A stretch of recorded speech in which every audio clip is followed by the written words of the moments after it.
I want to go across to Ranjit Ranjan. She's been a Lok Sabha MP from Bihar, from Supal. Currently, Rajya Sabha MP from Chhattisgarh. Joining us now on this broadcast. Ranjit Ranjan ji, this is just as bad can get. You know, you got the BJP adding real momentum. They've got the tailwinds in their favor. The Congress and the India alliance has all these headwinds that seem to be blowing the alliance apart. देखिए, ये unfortunate है और बहुत दुखद है, राजनीति के लिए दुखद है। और इस तरह से बार बार विद इन 14 महीने में मेरे ख्याल ये चौथी बार नीतीश बाबू ने जो पलटी मारी है, ये मुझे लगता है राजनीति में जमीर नाम की जो चीज होती है वो बची नहीं है। और इतना सीनियर लीडर इस तरह से करेगा, जो 2 बार 3 बार मुख्यमंत्री रहे, रेलवे मिनिस्टर रहे, तो आइडियोलॉजी बचती नहीं है।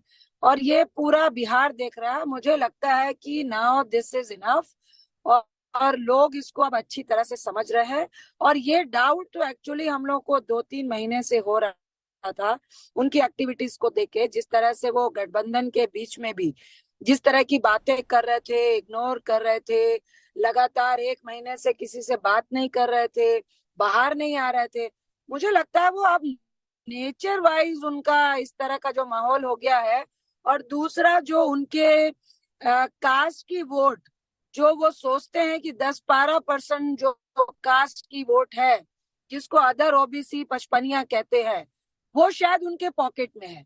ये इस तरह का ये जो सोच है, मुझे लगता है इस बार बिहार उनको सबक सिखाएगा। लेकिन रंजीता जी, को वो पॉकेट में डाल, इसका ठीकरा तो वो कांग्रेस के सर फोड़ रहे हैं इस तरह से ये कहकर कि एक उनको कन्वीनर नहीं बनाया इंडिया अलायंस का। पूरा प्रयास उन्होंने शुरू किया, पहली मीटिंग बिहार में हुई, लेकिन उन्हीं को कन्वीनर नहीं बनाया। फिर जिस तरह से वो गठबंधन को आगे बढ़ाना चाहते थे, कोई भी खुश नहीं है। ममता जी अलग हो रही हैं, पूरी सीटों पर अलग लड़ना चाहती हैं, यहां नीतीश अलग हो गए, तो इंडिया गठबंधन के लिए कितना बड़ा सेटबैक होगा ये? देखिए, क्या आप मैं आपसे एक सवाल करती हूँ कि अगर इस तरह के सेटबैक से आइडियोलॉजी ही खत्म कर दे, अपनी जमीर को ही खत्म कर दे, जो सिद्धांत और आइडियोलॉजी लेकर पूरा महागठबंधन चल रहा है, जिस आइडियोलॉजी के खिलाफ महागठबंधन लड़ रहा है, आज हम भाजपा से क्यों लड़ रहे हैं? क्योंकि वो देश की आइडियोलॉजी और जो देश का संविधान है उसके अकॉर्डिंग नहीं चल रहा है। हम पूरे देश को जिस तरह ले जाने की कोशिश कर रहे हैं, हमारी लड़ाई सिद्धांतों के खिलाफ है। जो डर गया सो मर गया। नहीं, आज वो डर गए। केसी त्यागी का कहना है कि कांग्रेस पार्टी तो हमको ऐसे बोलती है जैसे हम कांग्रेस के कार्यकर्ता हो। वो बोलते हैं इस दिन आ जाना, मीटिंग है, कोई कंसल्टेटिव प्रोसेस नहीं है। ये जेडीयू का आरोप था कांग्रेस पर। देखिए, अगर पहली बार इन्होंने पलटी मारी होती तो थोड़ा सा शायद लोग विश्वास भी करते। ये मीडिया चैनल में आके बोलना बहुत आसान है। त्यागी साहब से पूछिए कि त्यागी साहब चुनाव लड़ेंगे बिहार के भीतर, एक पंचायत में खड़े होकर इस बात को बोलेंगे कि आपको क्या महत्ता दी गई? जब कांग्रेस तो हमेशा बिहार में आरजेडी और नीतीश बाबू के पार्टी को बड़ा भाई कहते रही है, और जिस तरह से उन्होंने अलायंस को चलाया है वैसा ही चलाया है। अब आपकी महत्वाकांक्षा, आपको संयोजक भी बनाया जा रहा था, आप बने नहीं, लेकिन इनकी नीयत में खोट था। ये आज आपने हमारे राष्ट्रीय अध्यक्ष खड़गे साहब की भी बात से सुना होगा, आरजेडी को भी इसका आभास हो गया था। कांग्रेस ने कहीं ना कहीं ओवर कॉन्फिडेंस में गलती की। सितंबर, अक्टूबर, नवंबर, दिसंबर में कोई मीटिंग नहीं होती after the Mumbai meeting. Congress को लग रहा है हम असेंबली इलेक्शन जीत जाएंगे, उसके बाद डंके की चोट पे करेंगे।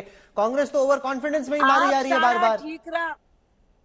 आप सारा ठीकरा कांग्रेस पे थोपना चाह रहे हैं, लेकिन पीछे से जो षड्यंत्र करती हुई भाजपा है उसका नाम नहीं ले रहे हैं आप लोग। आज वो बिहार में घबराई हुई है। मैं आज भी कहूंगी कि जो महागठबंधन है और जो महागठबंधन था, इन्होंने क्यों पलटी मारी है, क्या डर है? ये भाजपा की घबराहट है।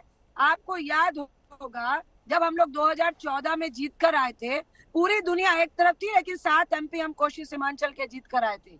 बिहार ने हमेशा से सिद्धांत के ऊपर वोट दी है, लेकिन आज जिस तरह से उन्होंने अपने पॉकेट में अपनी कास्ट को और अपने एक जातीय समीकरण को मान के ये जो चौथी बार पलटी मारी है, अगर नीतीश बाबू सुन रहे हो तो मैं निश्चित कहूंगी कि अगर महागठबंधन ने, चाहे आज यहाँ पे आरजेडी, कांग्रेस, सीपीआई, सीपीएम और 2-4 और छोटे दल आ सकते हैं, अगर हम मजबूती के साथ कैंडिडेट देंगे तो यहाँ पर हम लोग आपके गठबंधन को, यानी एनडीए के गठबंधन को पाली पिलाने का काम करेंगे।